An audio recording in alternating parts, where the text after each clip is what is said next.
You see, don't you? That she's got to be killed?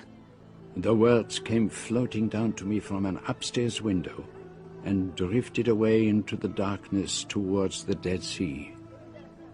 It was my first night at the Solomon. Wherever I go, there is something to remind me of my métier.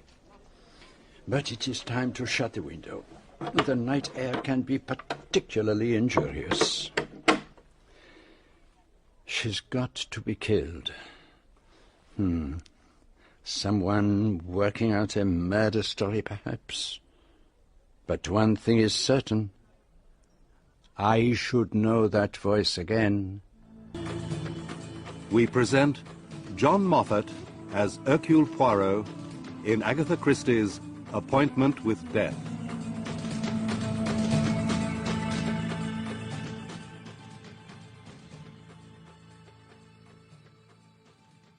The following morning, I was sitting in a quiet corner of the hotel lounge.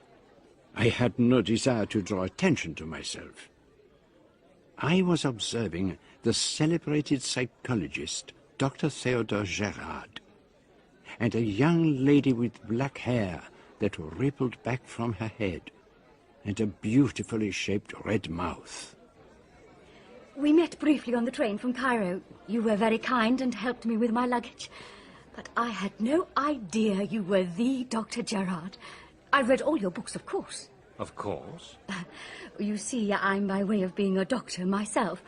I've just got my MB. And are you staying long in Jerusalem? Only a few days. And then I'm hoping to go to Petra. The Rose-Red City. Yes, I was thinking of going there, if it does not take too long. About a week, I believe. 2 days to go, 2 days there, and 2 days back. Those people have just come in. They were on the train the other night. An American family, named Boynton, I believe. Not a very happy family by the looks of them. Oh, no. We would never want to do that, would we, Nadine? I take it that's the mother. What a horror. Like a great fat spider sitting in the middle of her web. And her poor family look as if they were all at her mercy. We might go to the Mosque of Omar, or would that be too much for Mother, Lennox?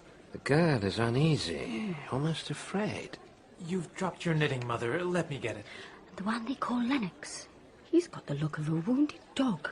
The elder brother, evidently. The youngest girl, with the golden red hair. She is smiling. Smiling into space. Look at her hands, Miss King. She is tearing a silk handkerchief to shreds. What is going on behind that seraphic smile? I wouldn't like to guess. And the singularly intense young man? I spoke to him on the train coming here. You spoke to him? He flushed up to the roots of his hair. Is that so surprising? You mean he thought I was a shameless hussy? No, I don't think so. But he did seem strangely excited. As if he'd never spoken to a girl before. Yet he must be in his early 20s. Even so, he still seems very young. But you must forgive me, Dr. Jawad. There are letters I have to write. We shall meet again, I hope. Oh, yes. Perhaps you will come to Petra? And as she crossed the room, she came to the table where the Boynton family were sitting. She was about to speak to the young man, but at that moment he caught his mother's eye and turned away.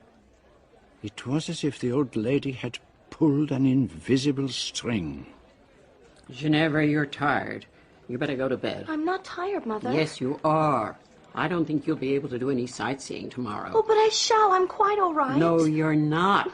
You're going to be ill. I'm not. I am not. I'll come with you, Jenny. No, Nadine. Let her go up alone. I want Nadine to come. Then, of course, I will. The child prefers to go up by herself, don't you, Ginevra? Yes, I'd rather go alone. Thank you, Nadine. There was something that was frightening about Mrs. Boynton. An evil malignancy like a cobra. A woman who had exercised a lifetime of power and had never doubted her own force. Mrs. Boynton, how wonderful to see you.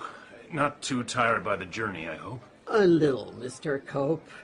My heart's never strong, as you know. Nadine takes good care of me, don't you, Nadine? I do my best. I'm sure you do. And, how are you finding Jerusalem, Lennox? I don't know, hard to tell. Perhaps you haven't been around much yet. We can't do very much because of Mother. A couple of hours sightseeing is about all I can manage. But I don't give in to my body. It's the mind that matters. Are you counting on staying here long, Mr. Cope? I've finished most of my sightseeing. Yeah, I'm planning to have a look at Petra. A most remarkable place, I've been told. Oh, yes, I've been reading about it. It sounds wonderful. Oh, maybe I could persuade you and your brother to come with me. You too, perhaps, Lennox. Naturally, I know you couldn't manage it, Mrs. Boynton, and I'm sure some of your family would want to remain with you. But if you were to divide forces, so to speak... I don't think we'd care to do that, would we, children? Oh, no. We'll stay here with you. And what about you, Nadine? No, thank you, Mother. Not unless Lennox wants to go. So, Lennox, why don't you and Nadine go? She seems to want to. Oh, no. No, I think it's better if we all stay together. You see, Mr. Cope, we prefer to keep to ourselves. By the way, Raymond, who was that young woman who came by our table just now? She looked as though she wanted to speak to you. I don't know her name. She was on the train the other night. I don't think we'll have much to do with her. And now I think it's time we all went up. Help me out of my chair, will you, Nadine? Good night, Mr. Cope. Monsieur Poirot. Ah, monsieur. I didn't notice you tucked away in the corner. Jefferson Cope. We met in Alexandria. Of course. May I join you? Mm-hmm. I read in the newspaper that you were here. It is most distressing. One tries to preserve the incognito, but... Tell me, who are the American family with whom you were talking? The Boyntons. And are they all the children of that rather grotesque-looking lady? Oh, no. She's the second Mrs. Boynton. Lennox, Raymond, and Carol are the children of the first marriage, and Nadine is Lennox's wife. And this strangely fragile-looking creature with the beautiful red hair? She is Mrs. Boynton's daughter, Ginevra. And Mr. Boynton, he is dead, I take it? Oh, yes. He died quite some time ago, and Mrs. Boynton has devoted herself entirely to the family. And do they all live at home with her? Yes. And do neither of the sons work? Well, no. Mr. Boynton was a very rich man. He left all his money to Mrs. Boynton for her lifetime, after which it goes to the children. So, they are dependent on her financially? That is so. And she never encouraged them to go out and find work for themselves? On the contrary, she virtually pays them to remain with her. It is not good for a man to be tied to the strings of the mother's apron, particularly the elder son. Yes. Yeah, and it makes it doubly difficult for his wife. She's a fine young woman, Monsieur Poirot. Nadine is throwing her life away. Huh? You think she should leave him? Well, if Lennox can't appreciate her for what she is... Then she should begin a new life with another man? Yourself, perhaps? I'm not ashamed of my feelings for Nadine. All I want is her happiness. I'm staying around in case she needs me. And does Madame Boynton approve of your friendship with her daughter-in-law? She seems to. She treats me like one of the family. C'est curious, huh? She intrigues me greatly, this old lady. Perhaps she frightens me a little also. Frightens you? For what might happen, Mr. Cope. For what might happen.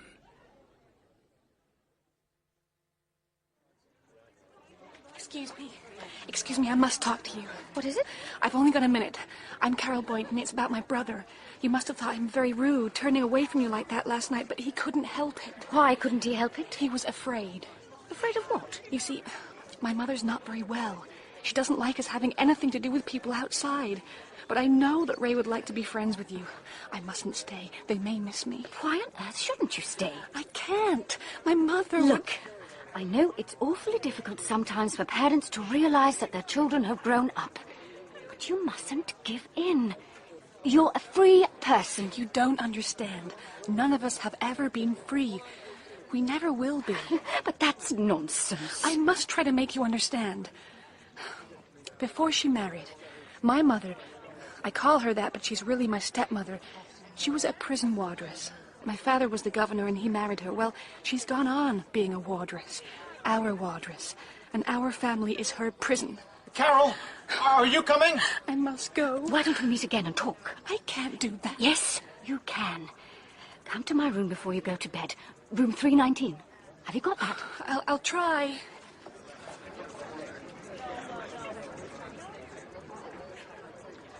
So, you've been making another attempt on the Boynton Castle, Miss King.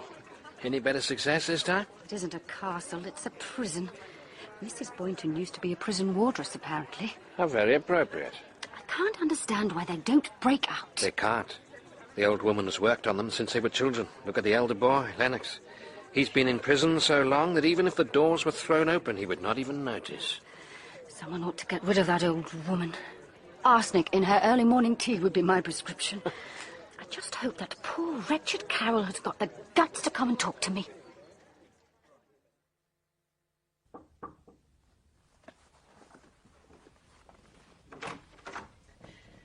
I was afraid you might have gone to bed. I'm sorry it's so late. Please, come in. I've made some tea. Would you like a cup? It's real Lapsang Souchong. Lovely, thank you. This is rather fun, don't you think? A bit like midnight feast in the dorm. Really? Thanks. I suppose you didn't go to school? No, we never left home. We had a governess, quite a few, in fact. They rarely stayed long. Did you never get away at all? No, this is the first time we've ever been anywhere. But what was there to stop you? Mother would never allow it. How old are you, Carol? 23? Then you're free to do as you please. Oh, no. I just couldn't. Is it because you really don't want to leave? You're too fond of your stepmother? I hate her. Ray and I often wish that she was dead. And your elder brother? What does he think? I don't know what Lennox thinks anymore. He hardly ever speaks. Nadine's very worried about him. Have they been married long? 4 years. And have they always lived at home? Yes. Is your sister-in-law happy with that? Perhaps I should tell you how it all came about. 5 years or so ago, Lennox tried to assert his independence. One evening he went down to the neighboring town. There was a dance of some sort going on. And of course, Mother found out, and she was terribly angry. So, she asked Nadine to come and stay with us. She was a distant cousin of my father's. She was training to be a nurse, but she was broke. Nadine was with us about a month. I can't tell you how exciting it was to have someone to stay. And she and Lennox fell in love? Yes. I guess that was Mother's whole idea. She said they'd better get married quickly and live with us. Did Nadine agree to go along with that? At first, I don't think she minded very much. But later, when she wanted to go away with Lennox... Your mother put her foot down? Oh, she wouldn't hear of it. And Lennox didn't do anything? Nothing. I don't think Mother likes Nadine any longer. Nadine won't let herself be beaten down by her. And lately she's been trying to do something about Ginny. Ginny? Ginevra, Mother's daughter. She's always been rather delicate. And lately she's become very strange. She frightens me sometimes. But I must go. I've been here too long already. You will come again, won't you? And bring your brother, if you like. Oh, may I really? Shall we say tomorrow night at the same time? Oh, yes. But I must get back to my room before anyone finds that I'm gone.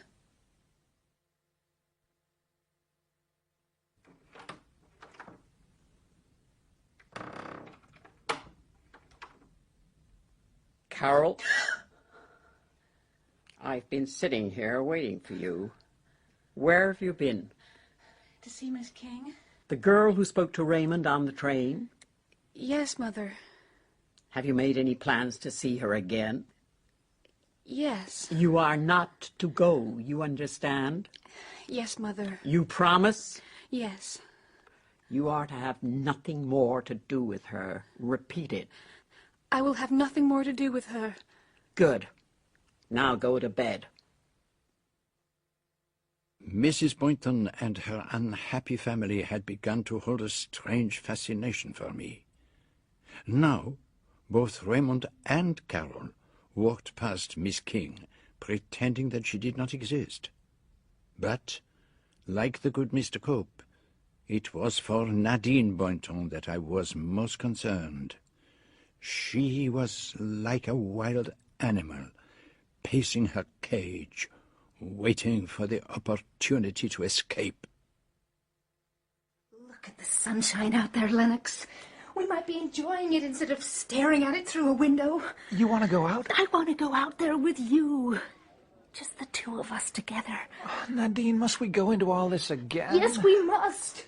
We're just letting our life slip away from us. But what do you propose to do with it? What could we live on? Tell me that. I could get work in a surgery, something like that. You never even completed your training.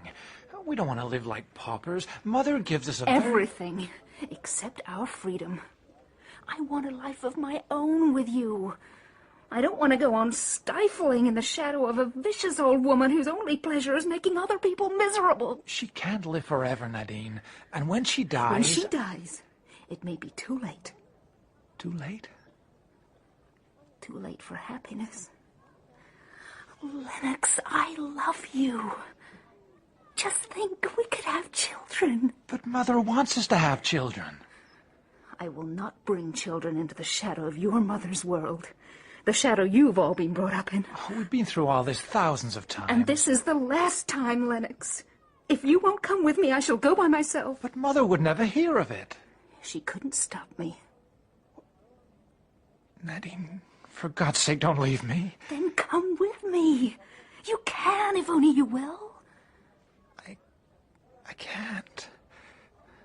I just can't. I don't have the courage. 2 days later, Dr. Jawad and Miss King were about to set out for Petra. I must confess that I did not envy them. It may be one of the wonders of the world, but, oh, consider the journey. First, boxed in a car for mile after mile in the heat of the sun, and then, oh, ma foi, on a horseback along slippery and dangerous paths. It would not be good for the vertigo, and nothing in my wardrobe would be suitable for such a journey. And what would it have done to my moustaches? I presume that you must be Miss King. I am Lady Westholme. I gather you're coming on the trip to Petra. Yes, that's right. And Only you must be the celebrated Dr. Jawad. Your name is very familiar to me. I shall be most interested to hear your views on the treatment of the lunatic poor. It's one of my great concerns. Delighted to meet you, Lady Westholme. The agency is trying to foist on us a car that is totally unsuitable for the journey. I've ordered them to bring round their largest saloon. I'll just have a word with the porter, Mother. It looks as if the Boyntons are getting ready to move on. I think I shall have a word before I go. If you will excuse me, Lady Westholme. Good morning, Mrs. Boynton. What do you want with me? Just to wish you bon voyage, wherever it is you're going. Don't you think you've really behaved very stupidly? Trying to stop your son and your daughter from making friends with me? It's so silly and childish. You would like to make yourself out to be a kind of ogre, but really, you're just pathetic and rather ludicrous. Well, say something. I don't care what it is. Just say it. I never forget. Remember that. I've never forgotten anything. Not an action, not a name, not a face. You poor, pathetic old thing. Goodbye. Exactly who is this Lady Westholme? Everyone seems terrified of her. Lady Westholme? You must have heard of her, surely. You forget I've been out in the Middle East for the last 4 years. I thought her fame would have spread even here. She's a member of Parliament. The cartoonists always have a field day with her. She has very strong views on family values and slum clearance and farming. On practically everything, in fact. And is there a Lord Westholme? Oh, yes. But he spends all his time on his estate, hunting and shooting and keeping well out of it. They met on a ship coming back from the States. She was a Mrs. Vansittart then, apparently. Some journalists said their encounter demonstrated the perils of sea voyages. Oh, but here she comes. She's got some wispy little lady in tow. The car should be here at any moment. I gave them a good ticking off. Men always seem to think that they can impose on women. Oh, by the way, this is Miss Pearce. She's the fourth in our party. Dr. Gerard, Miss King. How do you do? So pleased to meet you. Actually, it's Dr. King. Ah, professional woman. Very good. If anything is to be accomplished, mark my words, it is women who will do it. But here comes our car. Excellent. Just go and tell them how the luggage should be loaded. I watched the very large and comfortable car drive away on the first stage of the journey to Petra, and I felt unaccountably afraid. A premonition of some danger that threatened in that fantastic city. And then I heard, clearly for the first time, the voice of Raymond Boynton as he came down the corridor. Carol, get Ginny, will you? Okay. Tell her we're going to leave in 15 minutes. It was the voice I had heard from my window on the first night in Jerusalem, and I had no doubt to whom he was referring when he had said, "She's got to be killed." There's no direct road to Petra, of course. We go by way of Jericho to Amman. I've instructed the driver to get there early this afternoon so that we can take a look at the Roman theatre. Oh, I'd love to see that. It's cut right into the side of the hill and could seat 6,000. That's Roman efficiency for you. Efficiency is my watchword. I rather thought it might be. There's a reasonably decent place in Amman where we can stay overnight, but we'll have to be up with the lark tomorrow morning. It's a long drive down to Amman. From there, we turn off for Wadi Musa, where we have to leave the car. Why do we have to do that? Because the only way into Petra is through a vast cleft in the rock, the Seek. At some points, it's only a few meters wide. You mean we have to walk? No, of course not. We go on horseback. There are always horses at Wadi Musa. But I have nothing suitable to wear. I've only brought light cotton dresses. Well, you'll just have to manage. I've brought riding breeches, much the most suitable thing. And you'll need sensible shoes, too. Perhaps I shall be able to get something at the hotel. Hotel? There's no hotel at Petra. But where are we going to sleep? Under canvas. Or in one of the caves in the rock. Oh. Petra is like no other place on earth.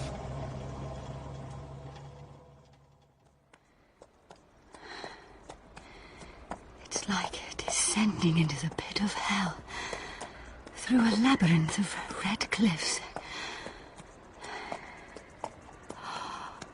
It's fantastic. Unbelievable. A great amphitheatre of rock. A dead city. And clusters of tents against the face of the cliff. And above them are the caves, hollowed out of the rock.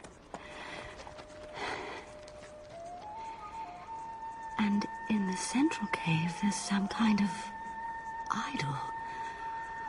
A monstrous, swollen creature, brooding over the place like a spirit of evil. But it isn't an idol. It's a living being sitting there. Mrs. Boynton.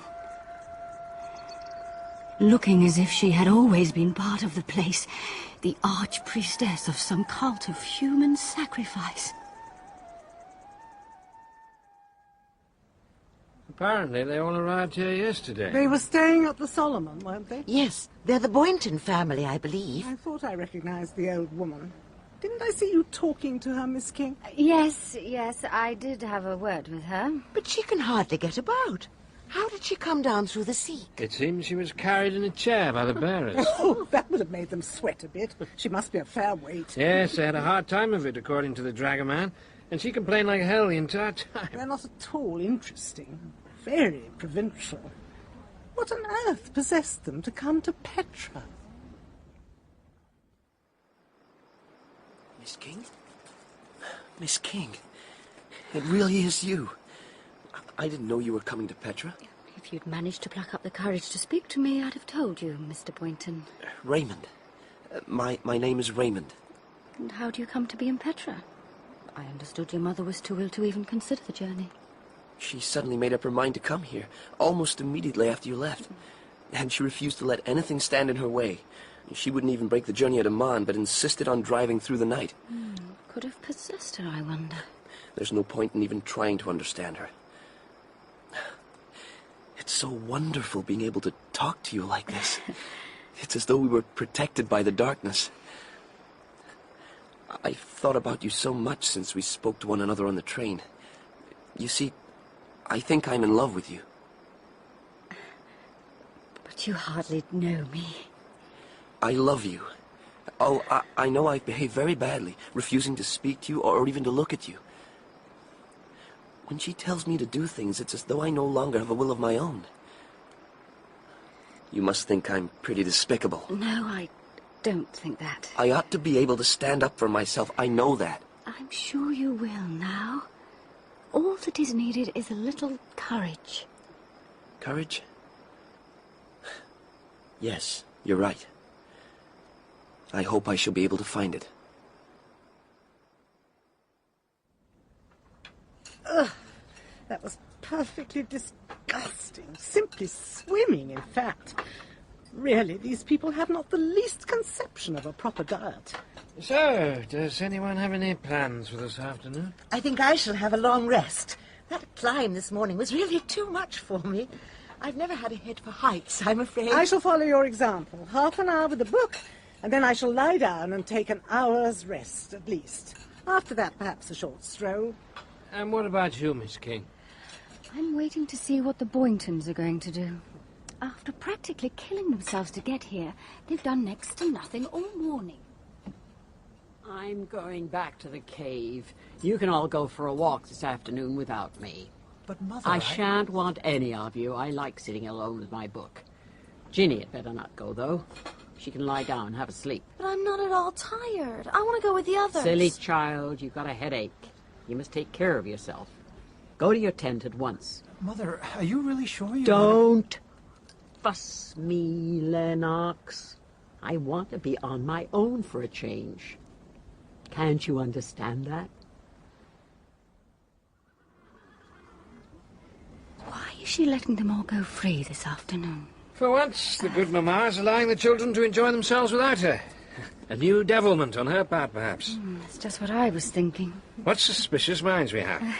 Come, let us join them. They look like a bunch of school children let out for a half-holiday. Mr. Cope hardly qualifies as a schoolchild. Ah, but he is there for a different purpose. He is determined not to let Nadine Boynton out of his sight. Where exactly are we making for, Mr. Cope? For Al-Madba, the high place. Oh, it certainly deserves its name. It's quite a climb. There were donkeys for hire down below. Pretty pathetic-looking brutes. They didn't look as if they could ever make it. Forgive me. I fear I must go back. What's the matter? Is the climb too steep for you? Oh, no, it's fever. I felt it coming on ever since lunch. Is it malaria? Legacy from the time I spent in the Congo. I'll go back to the camp and take some quinine. Shall I come with you? Oh, no. I have my case of drugs in the tent. I shall be quite all right. It's just a confounded nuisance, that's all. You go on, all of you.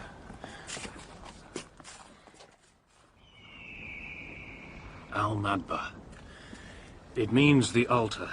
The altar of the high place of sacrifice. Sacrifice? Yes.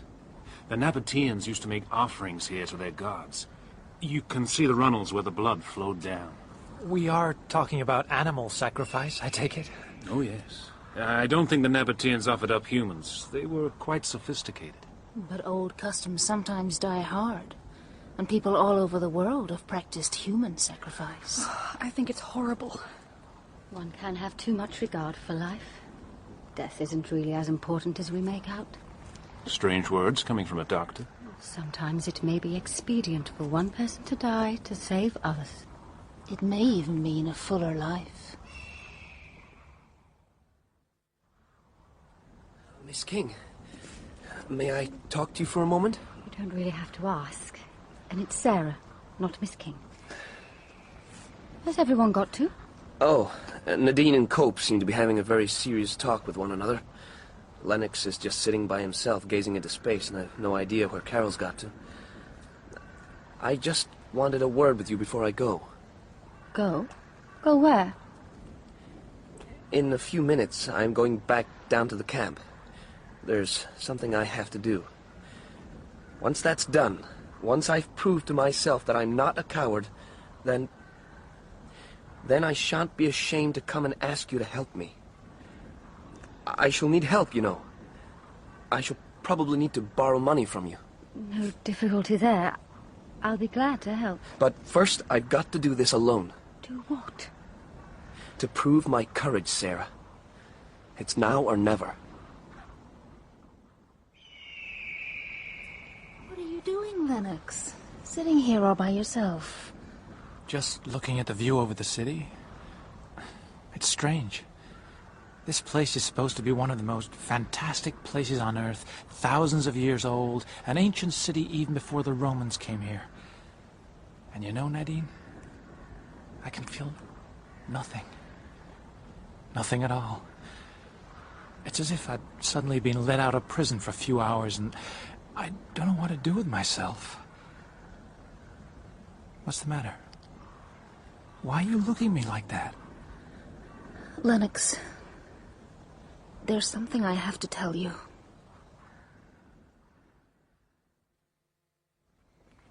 Ah, Miss King. We were wondering where you'd got to. They were serving dinner in a minute. I've been to take a look at Dr. Gerard. He has a touch of fever. Oh, not too serious, I hope? No, I think he'll be all right. He was sleeping quite soundly. We went for such an interesting little walk after we'd finished our siesta. Lady Westholme suggested we take a look at the cave. Miss King, forgive me for disturbing you, but they say you are a doctor. What's the matter? I do not wish to disturb the family, but it is the old lady. Abdul went to tell her to come to dinner. He says she is ill. She does not move. I'll come straight away. Where is she? At the entrance to her cave. She's sitting exactly as she was when we came into Petra last night. She looks more like an ancient idol than ever. She's not breathing, and there's no pulse. What is the matter with her? She's dead.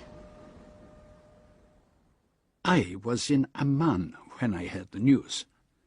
I had come there at the invitation of the British Commissioner, Colonel Carbury, who was curious to meet the celebrated detective about whom he had heard so much. Tell me, Monsieur Poirot, do you ever find that your job has a funny way of following you around? Following me around? Do you ever come to a place looking forward to a holiday from crime and discover that corpses keep cropping up? It has certainly happened, and more than once. You see, I've got a body here now that I'm not very happy about. What kind of body? Old American woman. Went to Petra with her family. Trying journey, unusually hot for the time of the year. She suffered from heart trouble. Suddenly popped off. While she was in Petra? Yes. They brought her body here today. All quite natural, of course. Likeliest thing in the world to happen, only... Only what? I've got a nasty idea that her family did her in. Ah, and what makes you think that? Unpleasant old woman, it seems. General feeling all round that her popping off was a good thing. And very difficult to prove anything so long as the family all stick together and, if necessary, lie like hell. Easiest thing to do would be to let it go, but I don't like a mess. Was there no doctor down there? Matter of fact, there were two, but one of them went down with malaria. The other's a girl, only just qualified. Still, she knew her job, I suppose. She didn't find anything odd about the death. Old woman had a dicky heart and had been taking medicine for some time. Oh, then, my friend, what is worrying you? The other doctor, a chap called Gerard. Ah, yes. Yeah, he was staying at my hotel in Jerusalem. A bit of a loony specialist, I gather. Passion for a charwoman at the age of 4 makes you think you're the Archbishop of Canterbury when you're 38. However, that's got nothing to do with his story. Would you care to hear it? Tell me, Colonel, is the name of this dead woman by any chance Mrs. Boynton? How the blazes did you know that? Yes, it is. Then I would most certainly like to hear what he has to say. I knew I was in for a bout of malaria. I fairly staggered into my tent. An intravenous injection of quinine is my usual treatment, but I couldn't find my case of drugs. Someone had moved it from where I had left it, and when I eventually found it, my hypodermic syringe was missing. Ah. In the end, I gave up looking for it and took a large dose of quinine by mouth. After that, I collapsed on my bed and went out like a light. And it was while you were sleeping that Mrs. Boynton was found dead? Yes, sometime after sunset. Because of the way she was sitting and the support the chair gave to her body, no one noticed anything was wrong until a servant went to tell her it was time for dinner. The cave where she had installed herself was some distance away from the big marquee. And it was the young woman doctor who examined the body? Miss King, yes. She didn't disturb me knowing that I had a fever. There was, in any case, nothing that could have been done.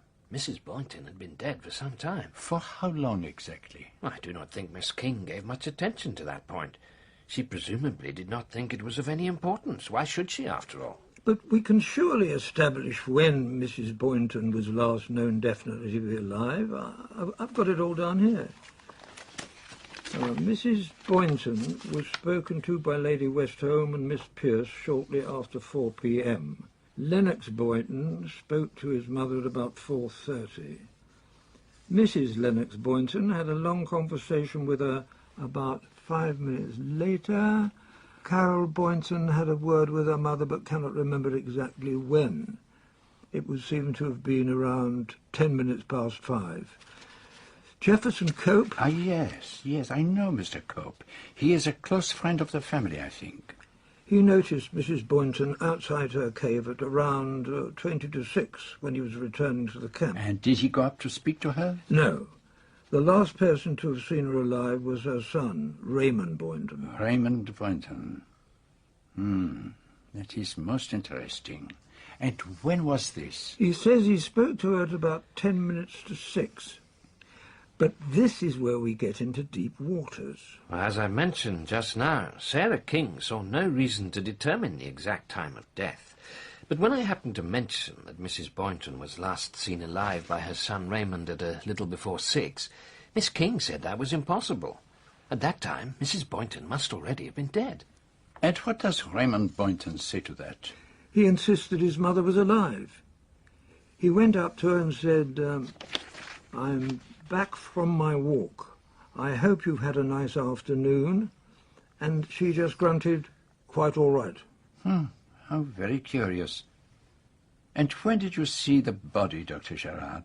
The following morning, at about 9 a.m. I had recovered by then. And do you have any opinion of when death might have occurred? It is difficult to be exact after that length of time. Were I giving evidence on oath, I could only say that she had been dead certainly 12 hours, and not longer than 18. I fear that does not help at all. And your hypodermic syringe, Doctor, did you find it when you awoke? Yes, I did. It was behind a case of bottles on my dressing table. Is there a possibility you could have overlooked it?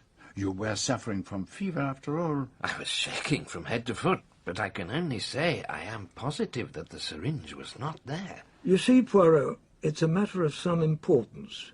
There is a mark on the dead woman's wrist. Which could have been caused by the insertion of a syringe. Mrs. Boynton's daughter says it was the prick of a pin. Which daughter? Carol. And there is one thing more. When I examined my little case of drugs, I noticed that the stock of digitoxin was much diminished. Now, digitoxin is a heart poison, is it not? Yes. And Mrs. Boynton was suffering from heart trouble. Yes, and she was actually taking a medicine containing digitalis. Ah, that is clever, very clever, to employ a poison which the victim is already taking. Oh, yes, there are brains there. And yet one thing puzzles me. What is that, Poirot? The theft of the hypodermic syringe. What do you think? Was it murder? Now, one moment. There is one more piece of evidence to consider. What evidence? The evidence of Hercule Poirot. In the Solomon Hotel one night, I had a voice through the open window, and what does it say, this voice? It says, "You see, don't you, that she's got to be killed." Good Lord. I say. And I knew that if I heard it again, I would recognize that voice, and I did hear it in an hotel corridor. It was the voice of Raymond Boynton. Good Lord. The question is, what are we going to do about it? You desire to know who killed Mrs. Boynton? That is, if she did not die a natural death, and exactly how and when she was killed? I should like to know that, yes. I see no reason why you should not know it. And how do you propose to set about it? By methodical sifting of the evidence and the employment of the little grey cells. And you think you can produce a rabbit out of the hat? I should be exceedingly surprised if I could not. And where do you propose to begin, Monsieur Poirot? The first thing to determine is whether this is a composite murder, planned and carried out by all the Boynton family, or whether it is the work of one of them only. And your top suspect is Raymond Boynton. Tell me, Doctor, do you think he is of the temperament that could commit murder? Yes, I think it is possible, but only under conditions of intense emotional strain. And those conditions were present? Undoubtedly. And there is an additional complication. What's that? I think there is a certain tendresse between him and Sarah King. Ah, and that might give him an additional stimulus. I would say so. Then perhaps before we go any further, we should have a word with Miss King. Yes, but if you will permit, gentlemen, I should like to talk to her alone. Very well, Monsieur Poirot. You know best how to go about this, and we're in your hands.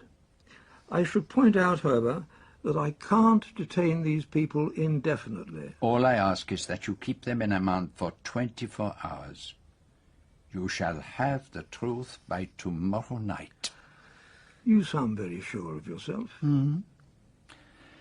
I know my own abilities. Well, it's up to you. And if you succeed, my friend, you are indeed a marvel. Are you sure, Monsieur Poirot, that this is not a case of Roman holiday? With the private lives of a family disturbed so that Hercule Poirot can play a little game of detectives to amuse himself? I didn't mean to be offensive, but isn't it a little like that? You are on the side of the family, then? They've suffered a great deal. They oughtn't to have to stand any more. And la maman, she was tyrannous, désagréable, and decidedly better dead than alive. When you put it like that, no, one shouldn't take it into consideration. But all the same one does. That is, you do, mademoiselle. But I do not. The victim may be one of God's saints or a monster of infamy. It moves me not. A life has been taken. But you can't be sure of that. Just because Dr. Gerard couldn't find his syringe when he was nearly delirious with fever. But there is other evidence. What evidence? A supply of digitoxin is missing from Dr. Gerard's medicine case. There is the mark of a hypodermic syringe on the dead woman's wrist. And something more still. Some words I overheard in Jerusalem on a clear, still night, spoken by Raymond Boynton. You do see, don't you, that she's got to die? You heard that? Yes. It would be you who heard it. Yes, it would be me. So now you know why I think there should be an investigation. Yes, I do. And you will help me? Certainly. Then, would you be good enough to tell me what you can remember of the day of the murder? I didn't see anything of the Boyntons at all until lunchtime. Mrs. Boynton seemed in an unusually good temper. She actually told her family they could go for a walk by themselves. And that was unusual? Oh, yes. She generally wouldn't let them out of her sight. You did not have any conversations with Mrs. Boynton herself? Yes, I did, as a matter of fact. I think I made rather a fool of myself.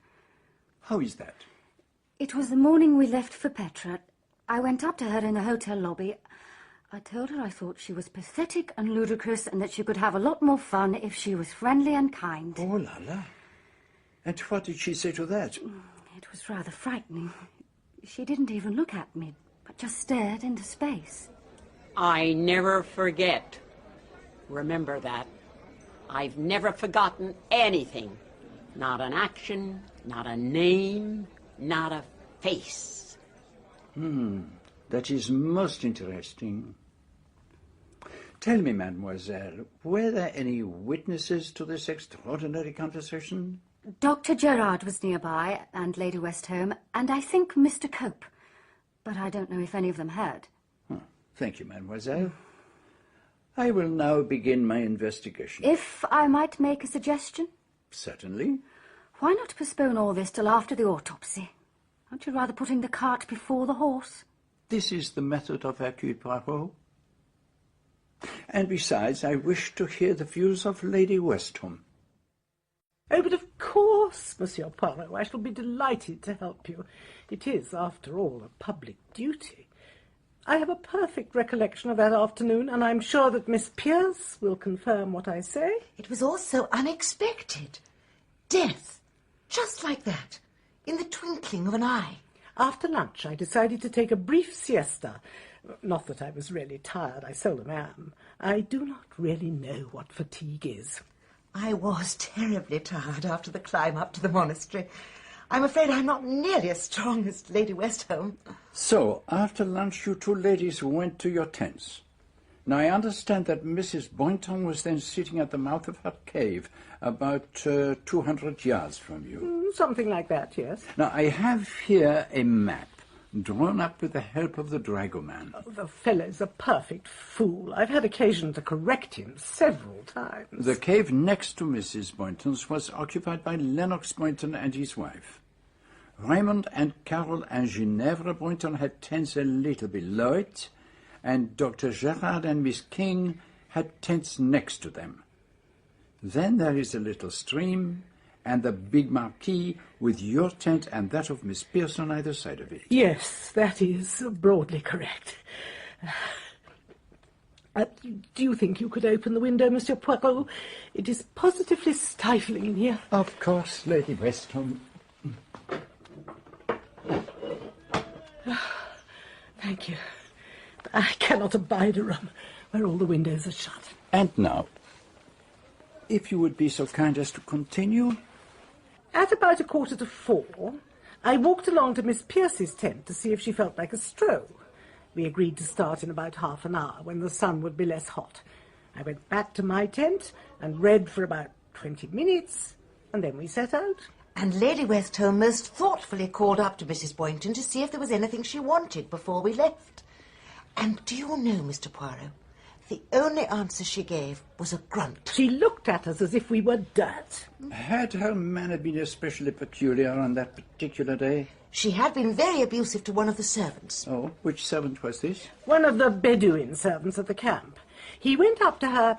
I think she must have sent him to get something, and he brought the wrong thing. She was very angry about it. The poor man slunk away as fast as he could. What did he look like?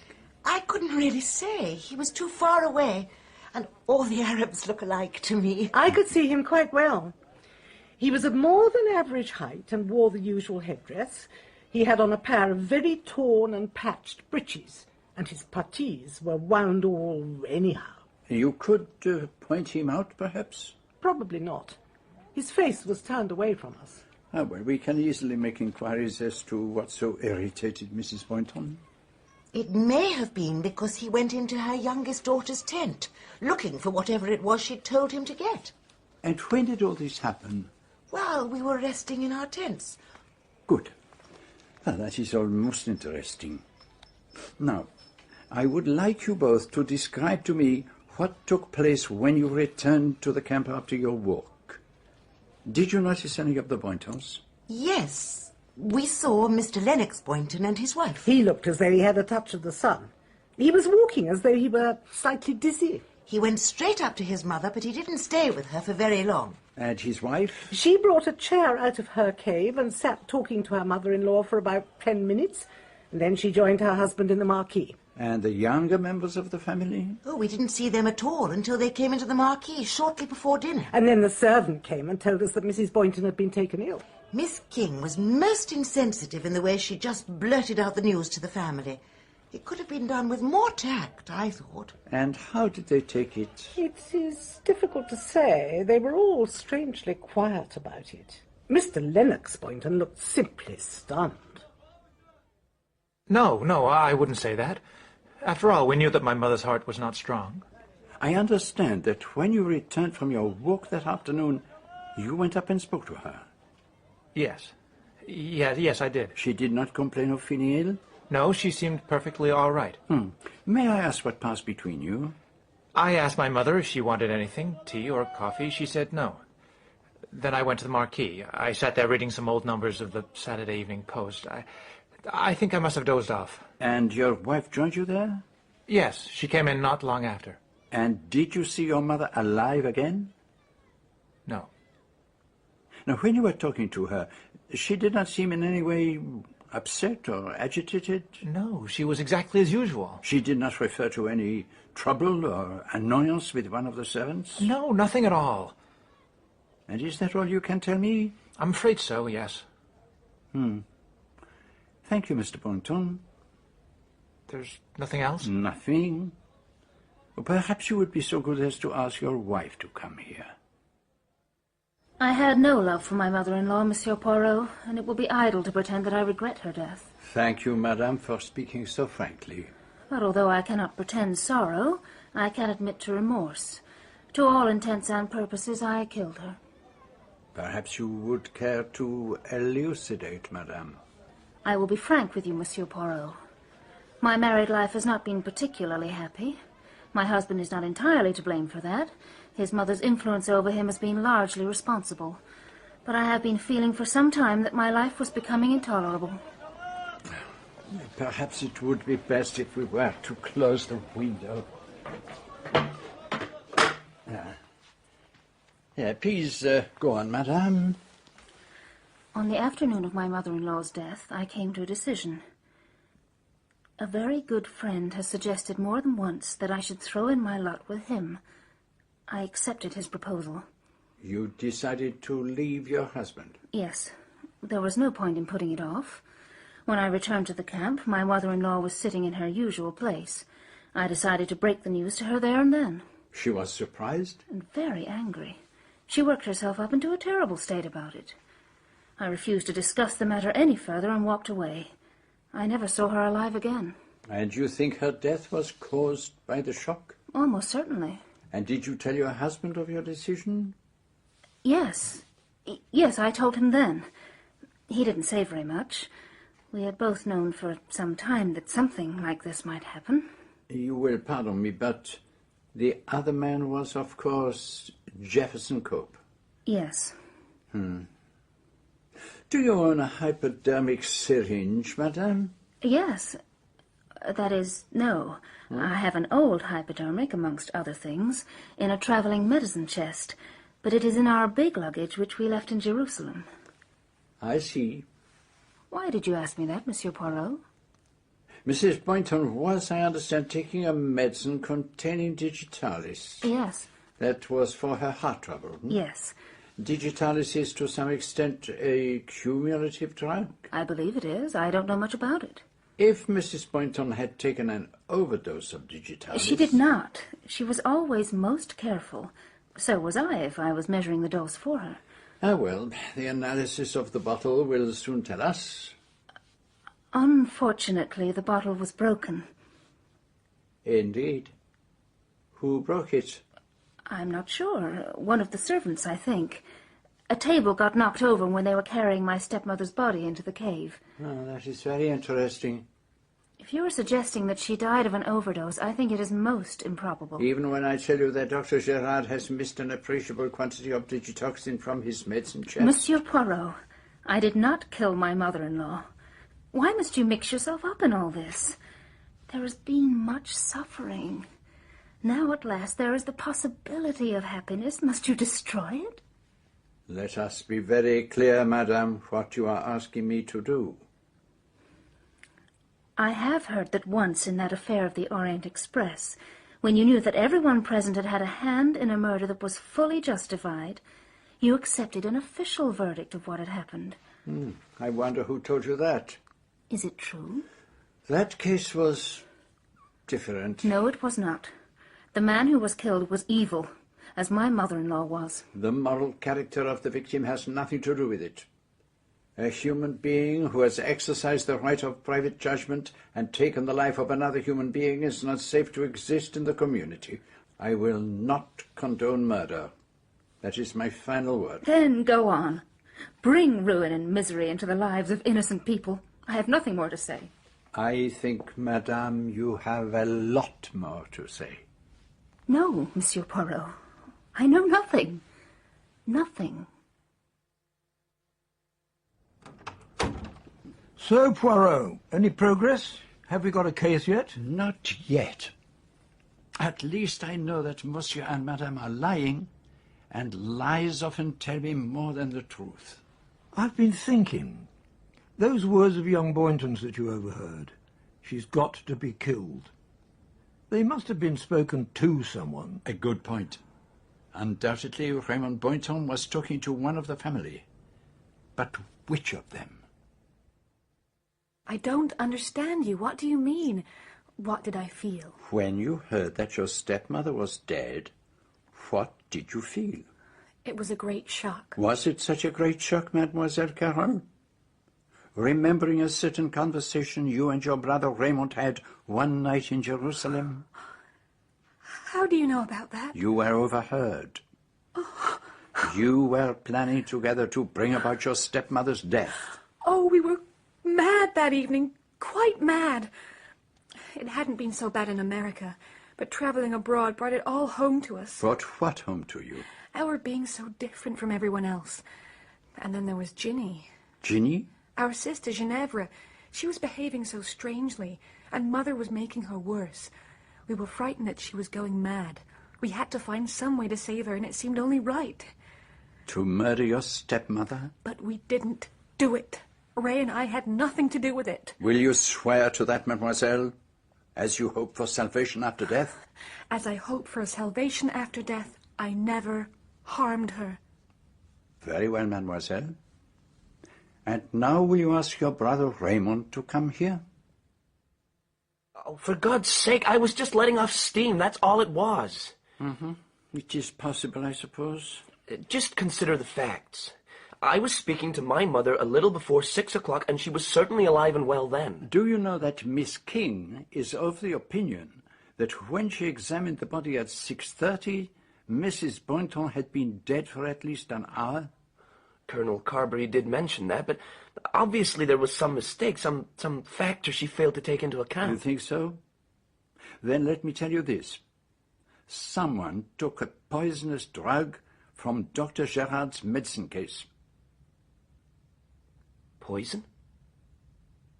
Is that what you suspect? Your plan was different. Oh, yes. This changes everything. I can't think clearly. What was your plan? Our plan? I don't think I'll say any more.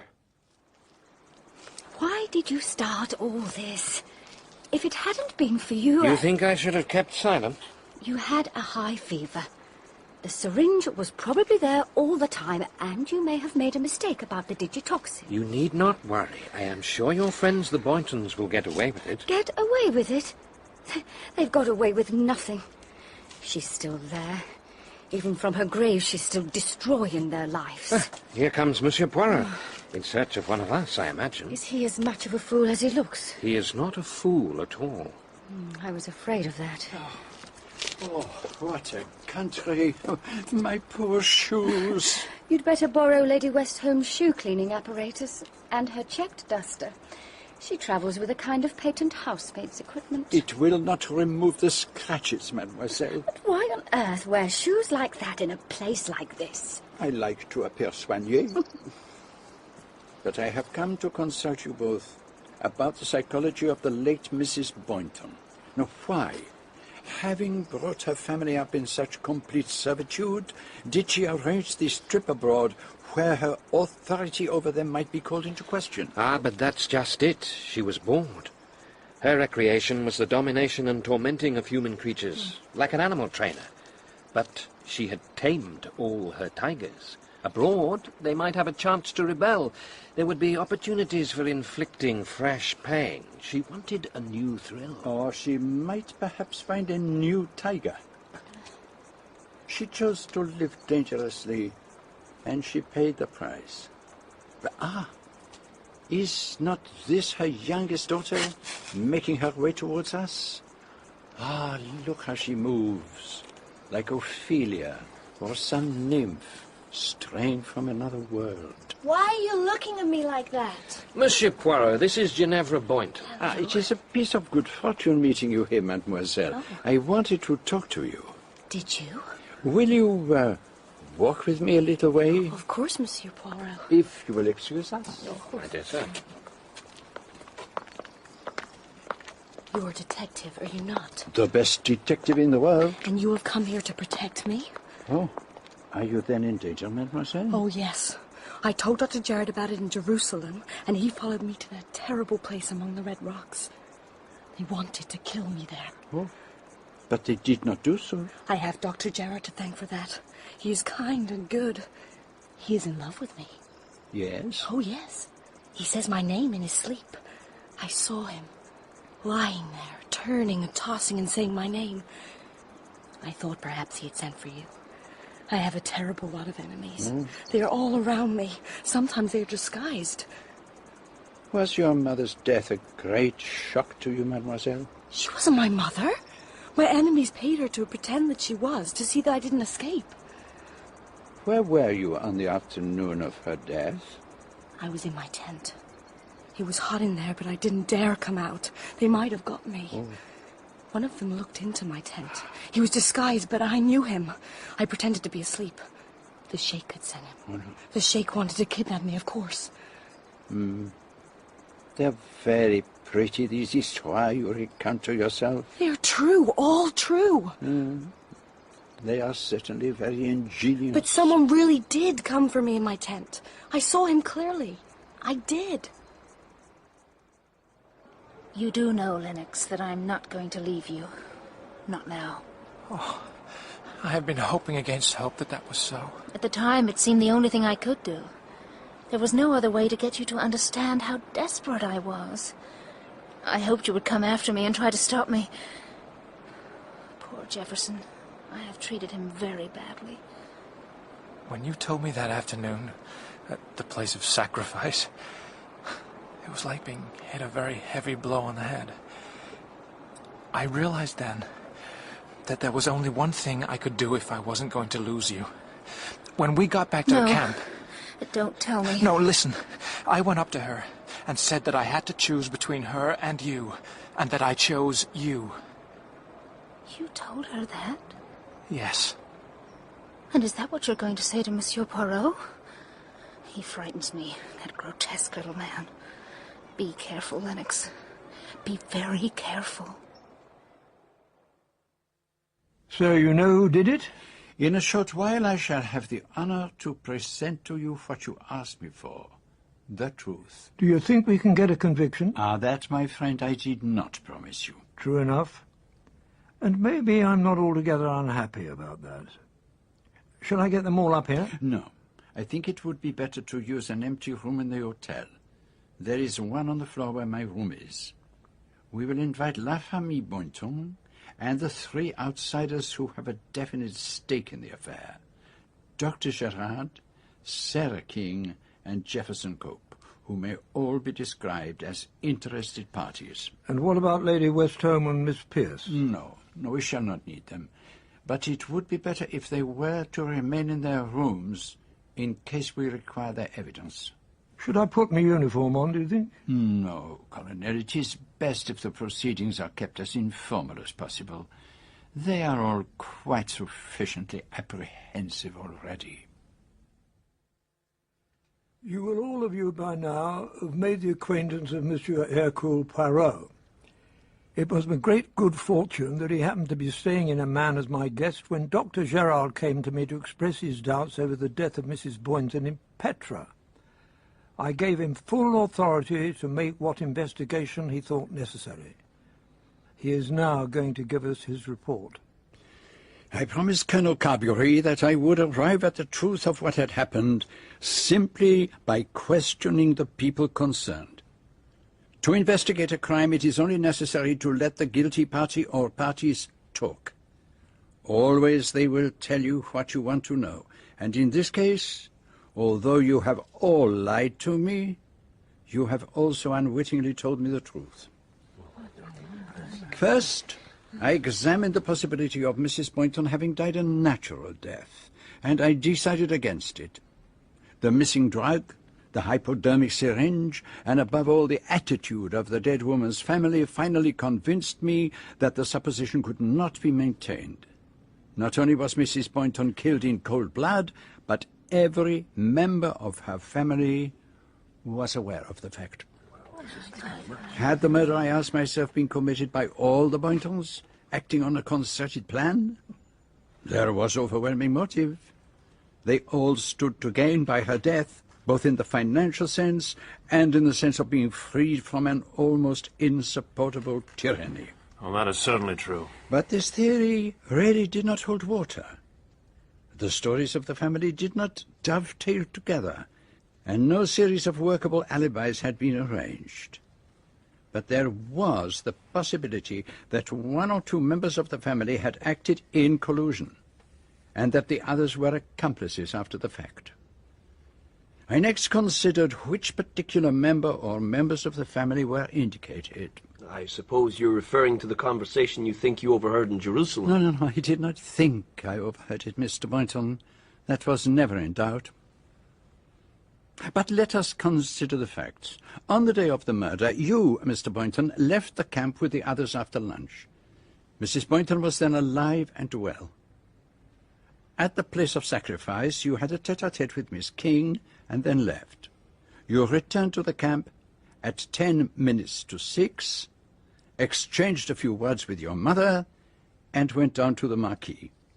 Yes, that is correct. But when Miss King examined the body, she formed the opinion that death had occurred at least an hour before 6 o'clock. Setting aside the possibility that Miss King might have been mistaken... I don't make mistakes, and if I had, I would have admitted it. Then there are only two possibilities. Either you or Mr. Boynton is lying. Why should I lie to you? Let us assume that it is Mr. Boynton who is lying. He returns to the camp, goes up to his mother, and finds that she is dead. What does he do? Does he call for help? Or tell the family what has happened? No, he simply goes down to the marquee and says nothing. Exactly. Doesn't that prove that Mother was still alive? But if Miss King was correct, and Mrs. Boynton had already been dead for some time, is there anything that could explain his conduct?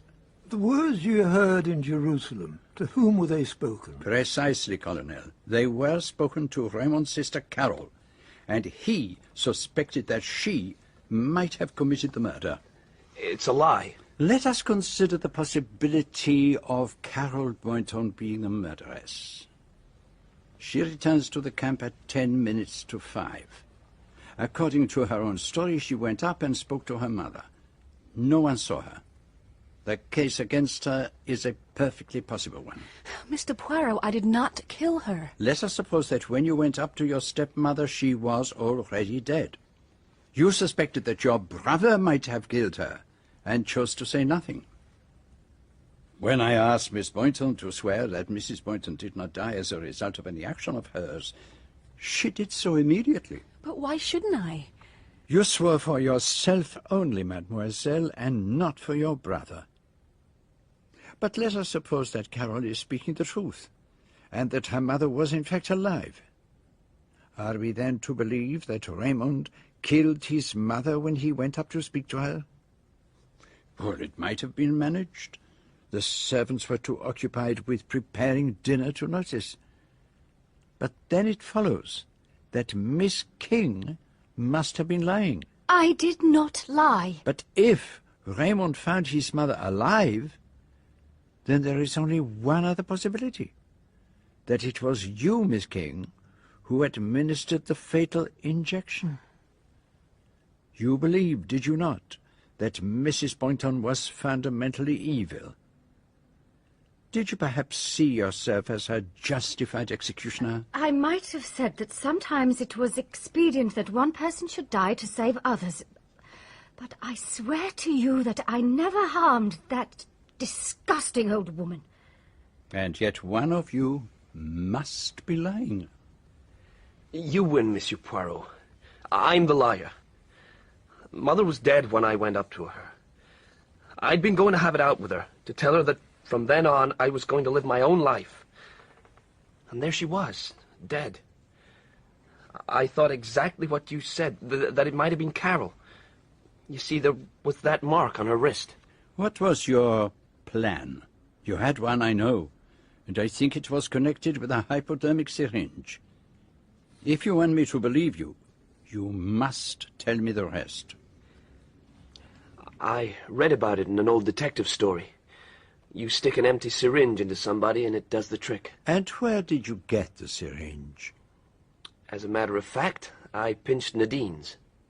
The syringe that is in your luggage in Jerusalem, madame? I wasn't sure what had become of it. Mm-hmm. You are so quick-witted, madame. More than that, you are intelligent. And what am I meant to deduce from that? All along, you have envisaged the situation coolly and objectively.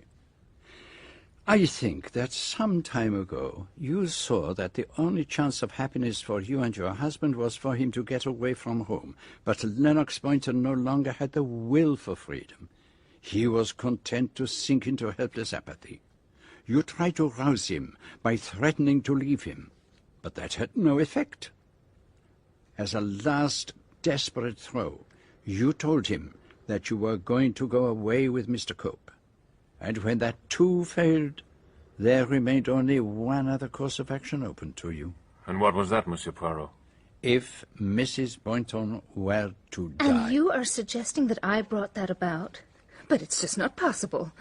After I told her that I was going to leave, I went straight to the marquee. I remained there until she was found dead. Hmm. Who was it who went to tell Mrs. Boynton that dinner was ready? It's in my notes. At 6:30, a servant was sent to inform Mrs. Boynton. And why a servant? Were you not all most assiduous in your attendance on the old lady? I saw it for myself in the hotel in Jerusalem. So why did one of you not go to help her out of her chair and bring her in? Because you knew quite well that she was dead. That is quite ridiculous. Just because No, on it is one not occasion... ridiculous, madame, and you know it very well. You had every opportunity during your time up there with Mrs. Boynton to kill her. And you had the benefit of your training as a nurse to guide you. That's just not true. Nadine couldn't have killed her. My mother was already dead. Ah, so after all, it was you, Mr. Boynton.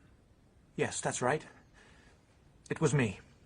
Why did you kill her? Because Nadine was going off with Cope. So when did you take the syringe from Dr. Gerard's tent?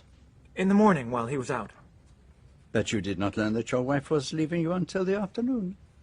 Oh, stop badgering me with questions. What does it matter? It matters a great deal. I advise you to tell me the truth. The truth? All right. But you're not going to believe me. Perhaps. But tell me. That afternoon, I was absolutely all to pieces. I'd never dreamed that Nadine would leave me for somebody else. I hardly knew what I was doing. But I realized I had only myself to blame. I ought to have defied my stepmother and cleared out years ago. And it came to me that it might not be too late. Even now. There she was, the old devil, sitting there like some obscene idol against the red cliffs. I went right up to have it out with her, to tell her just what I thought and that I was clearing out. I had a wild idea that I might get away at once, that evening. Clear out and try to get Nadine to come with me. Please go on, Monsieur Boynton. But when I got to Mother, she was dead. Just sitting there dead. I felt as if I had turned to stone. I picked up her wristwatch. It was lying in her lap, and put it back on her wrist. Her horrible, dead wrist. But why didn't you tell me? I don't know. I just don't know. It was a perfectly natural reaction. You passed through a period of mental paralysis. Oh, yes, it is quite possible. But of course it had the effect of making Nadine Boynton believe that she had forced her husband into committing murder.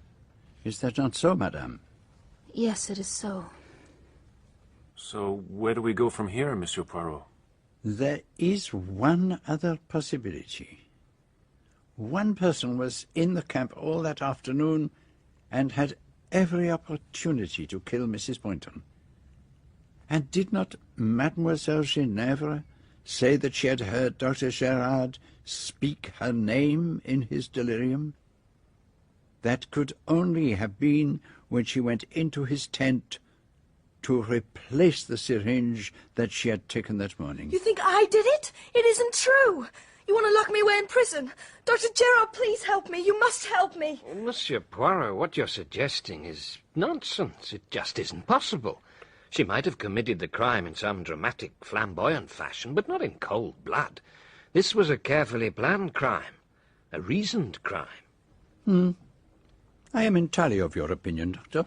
I'm sorry, Poirot, but why are you beating about the bush like this? If you know who did it, why can't you come straight out with it? Because that is not the method of Hercule Poirot. From the beginning, there was one factor that argued the innocence of the Boynton family, the hypodermic syringe. I think I see what you're getting at. If one of us intended to kill her, we didn't need to use a syringe. We could have simply put the poison in her medicine bottle. Exactly, madame. But I had to test that fact against the other facts of the case. What I've been seeking to prove is not the guilt of the Boynton family, but their innocence. So what did happen? Oh, it's growing hot and stuffy in here. Perhaps before we reach the end, we should let in a little air upon the mystery. Would you be so good as to open the window, Mr. Cope? Yes, of course. Thank you. And now, it is time to examine the psychological side of the case, and in particular the psychology of the victim. I have noted down 2 points which I would like to put to you. Mrs. Boynton took definite pleasure in preventing her family from enjoying the company of other people. Mrs. Boynton, on the afternoon of her murder, encouraged her family to go away and leave her. These 2 facts, they contradict one another, do they not? You don't think she was simply worn out after the journey from Jerusalem? If she was, she didn't give any sign of it. In fact, she seemed almost, well, excited. That accords very well with what I am about to tell you. You came very close to the truth, Miss King, when in Jerusalem you told the old lady that she was pathetic. She had an intense craving for power. And yet what was she, after all, but the petty tyrant of one isolated family? I told her I thought she was childish and silly. But it was almost as if she hadn't heard me. She just looked through me. And what were her words to you, mademoiselle? She said, "I've never forgotten anything. Not an action, not a name, not a face." Now, Miss Emmy, do you see the significance of that? Does it escape you that those words were not a reasonable answer to what Miss King had been saying? You're quite right, of course. It just doesn't make sense. But it does, my friend. Because those words were not spoken to Miss King at all. They were spoken to someone standing behind her. But who could it possibly have been? She didn't know anyone there. At that moment when Miss King had revealed to her the truth of what she had become, she recognizes someone. A face from the past. A victim delivered into her hands. And it was on account of this person that she wanted to get rid of her family in Petra. Exactly. Because she had, how do you say it, other fish to fry. Now, let us consider the events of that afternoon. The Boynton family go off, leaving their mother sitting alone in her cave, awaiting her victim. We have two witnesses, Miss Pearce, who is unobservant and highly suggestible, and Lady Westholme, who is always perfectly clear as to her facts. They were sitting in separate tents on either side of the marquee. They could not see each other, but they could both see Mrs. Boynton. Both ladies agree on one fact. The Arab servant, do you mean? Yes. They said that they saw one of the servants approach Mrs. Boynton, annoy her in some fashion, and steal hastily away. Miss Pearce also stated that the servant had earlier gone into the tent occupied by Ginevra Boynton. I told you that an Arab came in to look at me. And since Dr. Gerard's tent was next to yours, he could easily have entered there also. Do you mean to say that one of those Bedouin fellows murdered the old lady by sticking her with a hypodermic? That's absurd. No, wait, Colonel. I've not finished. Both ladies agreed that they could not see the man's face clearly enough to identify him. He was a good 200 yards away. And yet, Lady Westholme gave a very clear description of what he was wearing, even down to the state of his breeches and the fact that his puttees were wound untidily. She must have had magnificent eyesight. It was an error, and it suggested a curious idea to me. Could it be because the breeches were not worn, and the puttees never existed? Could the servant have been Lady Westholme herself? Good Lord! Are you suggesting... I am suggesting that having first ascertained that Miss Pearce was awake and sitting at the entrance to her tent, Lady Westholme put on her riding breeches, boots, and khaki-coloured coat, and made herself an Arab headdress out of a cloth she used for cleaning her shoes, and then, thus disguised, went into Dr. Gerard's tent, having first entered in error the tent of Mademoiselle Ginevra, took the doctor's syringe and the drug from his medicine chest, and walked boldly up to her victim. Who was sitting there waiting for Lady Westholme. Did she recognize her in that disguise? She did not have a chance. In an instant, Lady Westholme stuck the syringe into her wrist. Mrs. Boynton cried out. Miss Pearce imagined that she was simply annoyed at the servant, and sank back. The so-called Arab retreated, showing every sign of having been rebuked. 5 minutes later, she talked over the scene with Miss Pearce, as if she had witnessed it from her tent. But according to your notes, the two ladies actually spoke to Mrs. Boynton when they were setting out on their walk a little later. You are forgetting that Miss Pearce was almost abnormally suggestible. As they passed beneath Mrs. Boynton's cave, Lady Westholme called up to the old lady and received no answer. She remarked, "Very rude just to snort at us like that," and Miss Pearce accepted the fact. But why? Why should Lady Westholme want to kill Mrs. Boynton? Did you not tell me, Miss King, that Lady Westholme was quite near to you when Mrs. Boynton spoke those strange words? I never forget. Remember that. I've never forgotten anything. Not an action, not a name, not a face. And so, if you remember that Mrs. Boynton had once been a wardress in a prison in America, you get a very shrewd idea of the truth. Lady Westholme met her husband on a voyage back from America. She called herself Mrs. Van Sittert.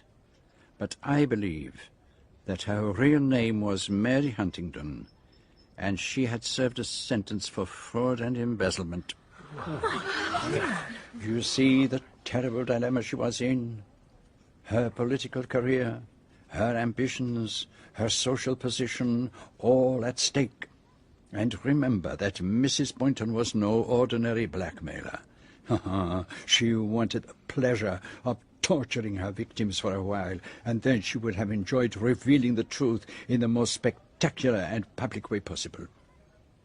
When Lady Westholme discovered that Mrs. Boynton had pursued her to Petra, she knew that there was only one solution left to her. She agreed to meet Mrs. Boynton on that fateful afternoon. And the rest you know.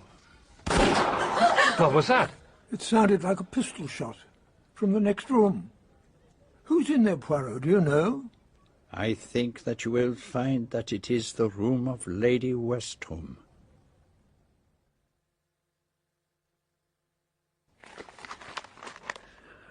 We regret to announce the death of Lady Westholme, MP, as the result of a tragic accident. Lady Westholme, who spent much of her leisure time traveling in remote foreign countries, always carried a small revolver with her. She was cleaning it when it went off accidentally and killed her. Death was instantaneous. Was that why you insisted on having the window open, Poirot? So that she could hear what was going on in the next room? It would not have been a pretty experience standing trial for the murder of that horrible woman. And perhaps it is fitting that the story should close as it began. And how is that, Monsieur Poirot? With words drifting from an hotel window over the murmur of a quiet street. In Agatha Christie's Appointment with Death, Hercule Poirot was played by John Moffat.